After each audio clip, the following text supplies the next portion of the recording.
Watching 6 WATE TV, Knoxville. Coverage you can count on.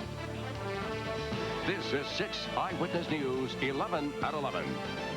Supporters of Scriptures in Schools Week battle the rain and history. Good evening, I'm Yvette Martinez. And I'm Brennan Yvette. Jim will have highlights of the game coming up. But first, nearly 40 years after the U.S. Supreme Court ordered public schools to stop praying, some say we misunderstood the ruling. This week in Blount County, Christians will try to break through the church and state barrier without breaking the law. It was supposed to be a rally to kick off Scriptures in Schools Week, but the weather had other plans. Still, the group plans to carry out its stated goal to shepherd Blount County students through a maze of laws for and against religion in schools. They're allowed to pray in school, they're allowed to pray over their meals, they're allowed to pray before tests, they can carry their Bible. They can also incorporate the Bible into their studies, wear religious t-shirts. So says the Trenton, New Jersey man who created SIS 2 years ago. Wanda similarly brought it to Blount County. We're handing out Bibles for kids to carry to school and give out to their friends that don't have them, which is also legal. The group's handout acknowledges there is no one Bible and that schools can't support a particular religion. I would welcome anyone that's of a different faith or of no faith to come. They have the same rights as we do to express their freedom of religion or non-religion. But make no mistake, everyone at this rally is a Christian who hopes students will use their rights to preach the Scriptures and bring other students at school into the flock. Without the Scripture, there's no morality to judge people at school, and by not having that, then we allow teenagers throughout America to run amok. Each day this week will have a different theme. Monday, Scriptures in Schools Week, participants will wear Christian messages on their clothing and listen to Christian music. We'll tell you how it goes. Now, this is just the latest effort to return religion to schools. Last year, Campbell County posted the 10 Commandments in its 15 schools, not to promote religion, they said, but to display an historical document. The court didn't buy that argument in Kentucky and ordered the commandments removed there, but the ACLU has been unable to find a plaintiff in Campbell County to file a lawsuit. And a warning tonight for Smokies visitors and hunters. Yeah, East Tennessee bears are hungry, and officials don't want you to be a victim. Bear hunting season started this morning. That combined with low food reserves means people are running into bears more often. Rangers say the wild animals are having a tough time finding food and are becoming more aggressive.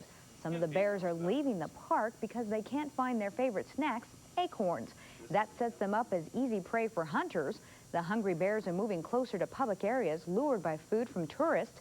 Over time, feeding them causes them to be more aggressive and potentially dangerous.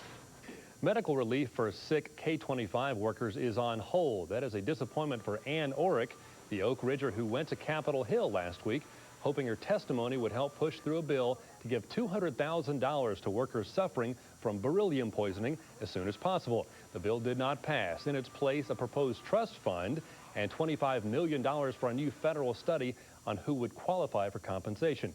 Orrick says the delay is a crushing disappointment. That bill would not have paid for her many ailments, though. It would have helped her husband. A doctor accused of trying to defraud TennCare says he is innocent. John Ascension Campa made that plea in a Knoxville courtroom yesterday. He's charged with several counts of mail fraud, health care fraud, and making false statements. Investigators say he mailed medical service reimbursement forms to Blue Cross Blue Shield to get payments for services he never performed. The number of tourists making their way through the volunteer state is down. At a governor's conference yesterday, John Wade said 38.4 million people visited Tennessee in 1998. That's down from 38.8 million in 1996. The 1997 closing of Opryland USA theme park was a blow to Tennessee's tourism. The Commissioner of Tourist Development says the state needs to market remaining popular attractions like Dollywood, Great Smoky Mountains, and the Grand Ole Opry.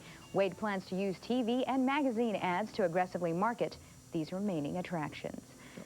Not the best day to be at any of those attractions. Oh, no, definitely a wet one. Bob Becker is now joining us from the Weather Lab to tell us a little bit more. Well, during the early part of the day, it wasn't too bad, but it certainly did go downhill during the afternoon. UT is saying the 70 points is a modern-day scoring record for Tennessee. They did score 73 back in the 20s, and we turned back the records a little bit further. They scored 104 points UT says in a game back near the turn of the century. Wow. But needless to say, pretty good offensive effort today. When does the modern day begin? The modern day, they said, began in 1937. I don't know if that's the advent of the leather helmet or the passing of the leather helmet, perhaps. Right.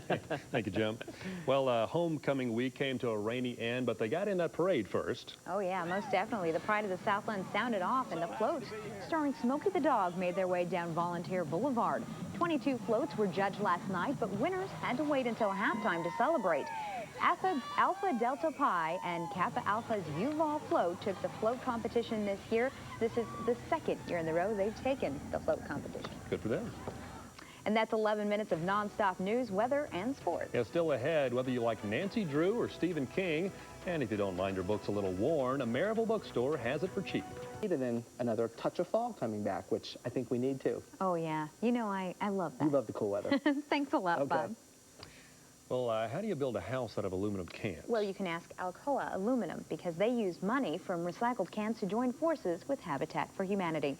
Earlier this month, Alcoa volunteers were joined by 1,400 other Good Samaritans from around the world to build 35 Habitat for Humanity homes. Volunteers say everyone won in this deal. Habitat for Humanity houses that are built through can recycling. Alcoa not only benefits their part because they get the cans back to recycle, but it also benefits those that probably without something like this, they wouldn't have a decent home to live in. To find out more about how aluminum cans build Habitat for Humanity homes, you can call 1-888-798-CANS. Well, in the era of Amazon.com and the mega bookstore with cappuccino bar built in, a mother-daughter team is bucking the trend, and they just got bigger. Lynn Turner and her mom, Vera, operate Cover to Cover in Maryville. It's a small used bookstore that until recently had an inventory of about 35,000 books. Then they bought the stock of a man who closed down his own store. Now it's 70,000, holding a big sale this weekend to celebrate. So we've had a real treasure.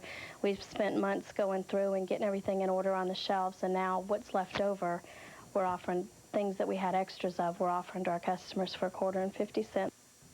And if you missed it today, you can catch the sale next Saturday or check the eBay auction site. Some of the books are also up for sale there.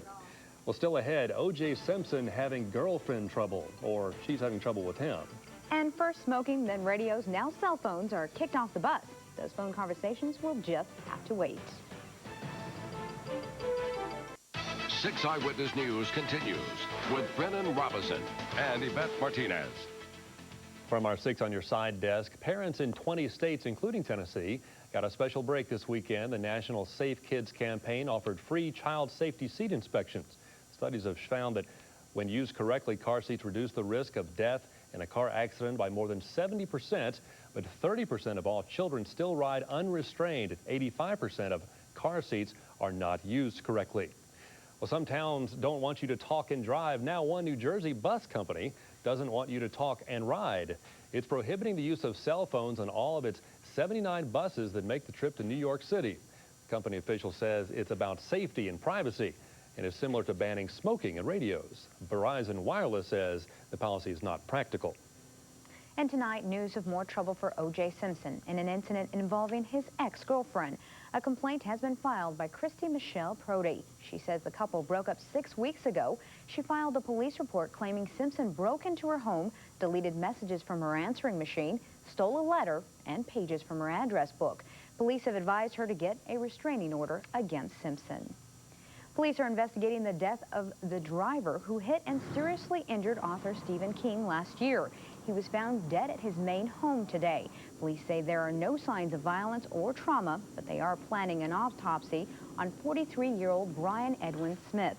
Earlier this year, he pleaded guilty to a misdemeanor charge of driving to endanger.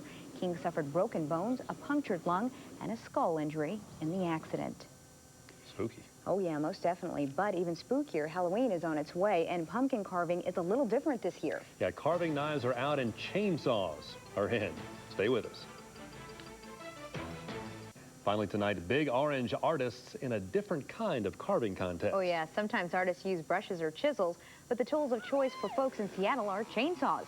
They use the noisy woodcutters to carve pumpkins. It's all a part of Oktoberfest at the Seattle Fair. A little early, but Halloween will be here before you know it. They're not all that precise. Oh, no. But that's our time for now. Thanks for counting on 6 Eyewitness News. Knoxville's only live sports show is up next, the Sports Zone. Stay with us.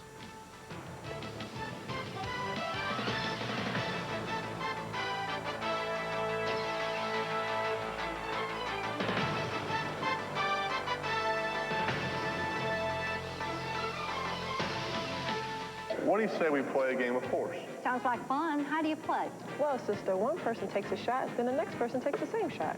So, sister, why don't you go first, and then I'll go after you. You mean I go after Shaniqua? Well, yeah, but, sister, where are you going? But, sister, well... Yeah, you go, sister. Right on. Ooh. Oh, good. That's it. Right on, right on. What's the matter, Peyton?